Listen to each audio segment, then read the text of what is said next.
National Translation Day. Wording the world and whirling the world. Poetics and politics of translation. This article is written by Faridul Alam, a retired academic based in New York City, US. Now I am going to read out in details. Translation is never merely a matter of linguistic equivalence, as Walter Benjamin posed in The Task of the Translator. It's a kind of afterlife, a reverberation of the original that both preserves and transforms, differs and restages.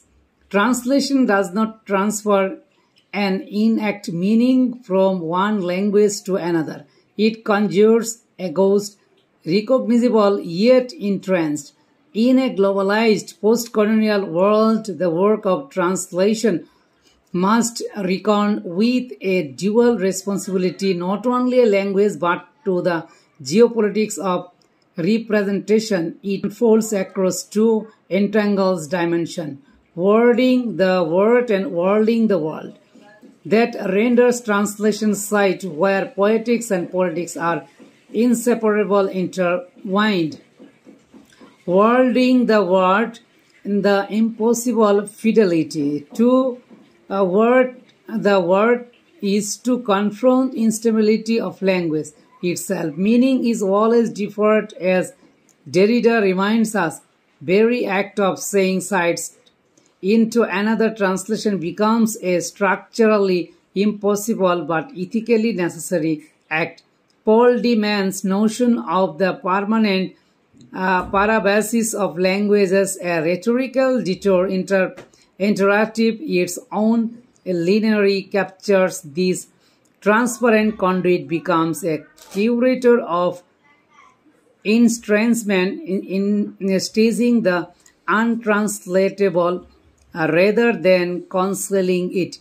Consider the Bangla word biroho, a devotional longing steeped in cultural specify English approximation, melancholy, yearning, desire fail to carry devotional undertone and effective density. Fidelity there is not about sameness but about letting difference resonate. Translation becomes an act of entrance fidelity where failure to replicate becomes the space of meaning. Thus, the translator is not a neutral breeze but a creative curator of opacity attuned and the poetic of resonance and resistance. The literary turn in translation studies reimagine the translator as a writer, one who writes through the instability. Here the excess of language, the aphoria, the opacity, the language unrenderable reminder is not erased but foregrounded. Trust lies not in the fluency or equivalence but the friction is in preserving the weight of the words without dissolving their strangeness. Whirling the world, the politics of framing.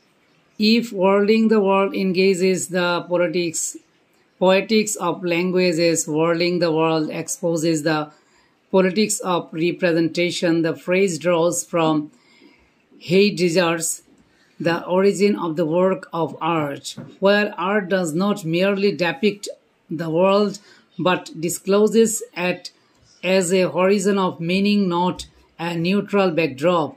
Whirling, in this sense, is the ontological act of rendering the world meaningful. But in a post-colonial context, whirling takes on a coercive charge. Edward Said and Gayatri Spivak reappropriated the term to critique how West whirls the non-West by coding it into imperial epistemologies. epistemologies, translating it into grammars of control. Spivak famously equated translation with cartography and epistematic practice that draws border, imposes grids and dictates who may speak, and in what terms here. Translation becomes less a linguistic act and a geopolitical one, mechanism of negotiation and contestation under in unequal terms.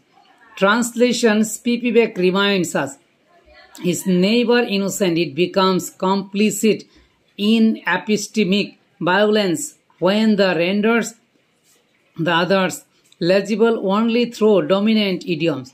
When entirety is preserved by being domesticated, Talal Asad defends this critique, arguing that translation, particularly in anthropology, rewrites subordinate culture within institutional logic shaped by academic authority. It does not merely reflect power asymmetries, it reinforces them. When Tagore is translated for Western audiences as a mystical poet stripped of this radical politics, or when African texts are translated to accentuate tribalism and dysfunction, translation worlds the reality that flatter liberal superiority while preserving epistemic hierarchies. These are not mere choices of diction, they are geopolitical interventions. Thus, worlding implicates translation in shaping future, not through fidelity but through framing. To world the world is to decide what is preserved, muted, or distorted in the passage between language and culture. Translation as a site of tension and reckoning. The friction between according to the world is not a problem to be resolved. It is translation very condition. It lies in this dissonance between semantic nonsense and ideological frame, textual opacity and political legibility. To translate is to engage both the poetics of expression and politics of reception. Take Rafiq Azad's defiant line during Bangladesh famine-stricken 1970s, "Baad de haramjada, noile manchitro chibiye khabo. Give me rice, you scoundrel, or I will eat up the map of the land." It bristles with hunger, anger, and subaltern resistance. No polite English rendering can preserve its texture without taming its race. Wording demands fidelity to its rhetorical fury. Wording warns against its commodification as a poetic exotism or oriental disappear. In such moments, translation becomes not a breeze but an insurgency resist. Soothing the flattery translator becomes, as Spivak calls, the intimate enemy, loyal to the text yet disruptive of its institutional domestication. Translation emerges as a counter hegemonic act, not act that erases difference but amplifies it in its unsettling force. Conceptual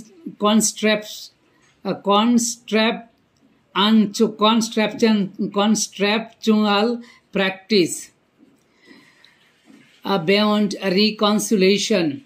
Wording the worlding are not the binary opposite but contrapuntual logistics, echoing Edward Said's concept of contrapuntal reading, where texts are read in light of their imperial entanglements. A contrapuntal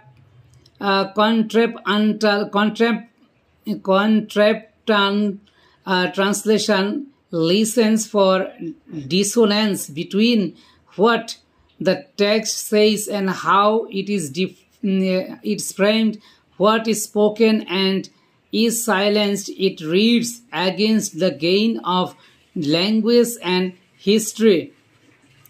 Wording without wording risks solipsism and fetishization of linguistic subtlety. Detached from political consequence, wording without wording risk instrumentalism, treating text as ideological vessels.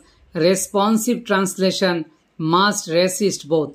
It must negotiate a third space where meaning is neither fixed nor free-floating but agonistic, always in free-floating but agnostic, always in tension, always contested.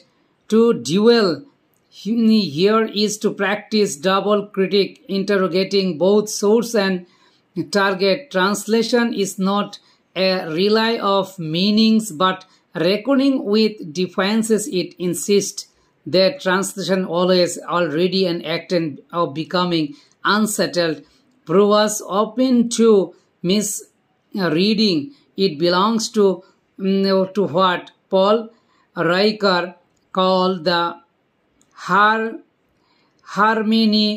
hermeneutics of trust. But trust here is not always closure. It's an openness to the untranslatable, to opacity, or to the possibility that understanding requirements us not too domestic. Shaping the future you can trust. This year's theme for International Translation Day, translation shaping a future you can trust, invokes erasing clarity amid algorithmic opacity and disinformation, but read through the twin lenses of wording and worlding. It demands a deeper interrogation. What kind of future? Whose trust? At what cost? If wording the word reminds us that language is not unstateable, then any future shape through translation must embrace that instability. Trust must not imply uniformity but a fidelity to uncertainty. It must rest on the ethical vigilance or a unwillingness to let the unfamiliar speak without taming it. And if worlding the world reveals translation as a geopolitical act, then trust cannot be presumed. It must be earned through reflexive politics that ask who gets to speak, how, and for whom. Translation constructs and contests future. In this fight, 2025 theme becomes less celebration than challenge. Trustworthy translation lies not in smoothing differences but in sustaining tension, not in fluency but in friction, not in closure but in critique. The translator as double witness. The translate is to stand at the fault line of two imperatives, to world and steward, then the world. One demands fidelity to the unstateable, untranslatable, the other vigilance against with the politics of framing. The translator is a double witness to impossibility of equivalence and the inequities of cultural exchange. Translation is not seamless breeze. It's a borderland where meaning collide and resist. Containment, it's where articulation and erasure context. To translate, then, it's not merely to carry cross, it's on to dual paradox, to negotiate power, to reimagine what it means to speak across border not as master of meaning, but as those who bear witness to unmaking and remaking in this borderland. Trust is not a given, it must be continually interrogated, enacted, and sustained through translation practice ways, unfinished, always becoming. Thank you very much for hearing me cordially.